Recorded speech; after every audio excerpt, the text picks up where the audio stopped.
د چارسدې د رزړو زنانو او ماشومانو هسپتال ته ناروغانو سره راغلي تیماردار وایي چې په وومن اینډ چلډرن هسپتال کې د کوسړبو سپو غویمې جوړې شوي دي او په درزنونو سپو پکې د عام ولس او د مریضانو ژوند له نور هم ګران کړی دی. د خریچن نه راغلی یو تیماردار وایي چې په هسپتال کې اسانتیاګانې ډېرې دي، خو بل خوا د کوسړه سپي په شمېره کې ډېر دي او دلته اکثر خلک ماشومان علاج ته راولي او اندېښنه ده چې دغه سپي پرې حمله وکړي.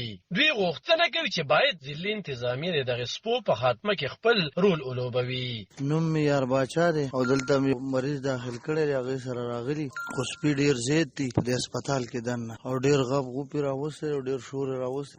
خلک یې ډېر زیات تنګ کړي دي چې دا مریضانو څخه کوم خلک راغلی دی هغه خاص کر هغه ته ډېر زیات تنګ دومره غپاره کوي چې دا اوازونه کوي چې ماشومان تېرېږي، لکه چې کوم ماشومان نور راغلي هغه بار ته نشي راوتلی، روټۍ ته نشي خوړلی، نشي ته کېناستلی. په دې هسپتال کې چې کوم دي هغه ټول ماشومان چلډرن هسپتال دی، نو د دې سپو د پوري څغم وکړی شي. یو بل تن وایي چې د سپو شمېره د 8 نه تر 10 پورې ده او ځینې سپو پکې بچي راوړي دي چې شمېره یې لا نوره هم ډېره شوې ده.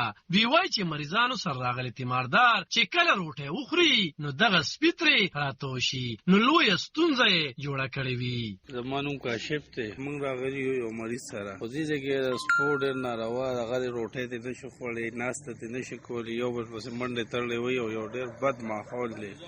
ټیمې دپاره پکار دی چې دا سپي مې راغونډ کړي چې تشاړې ته دښتې ته یوسي. دا سپي دی او بچي راوړي دي او پته نه لګي تاسو د اوازونو سم اورئ. بس شپږ اتۀ سپي دی او دغه شان شل دېرش بچي دي ورسره ګرځي راګرځي، څه باندې خپو کې تاویږي او څه باندې په دغه کې تاویږي، بس ګرځي. ښه ډېر دي. په دغه اړه چې مو کله د ایم اس زاید خان سره د ټیلیفون د لارې تماس ولرلو نو ټیلیفون ته یې هیڅ جواب ونه ویلو. خو د یادونې ده چې د سپو ویکسین په بیه کې ډېر ګران دي او اکثر چې کمتنان یې ښکار شي نو ژوند د لاسه ورکړي. علب خان شیرپو، دلبر نیوز، 400.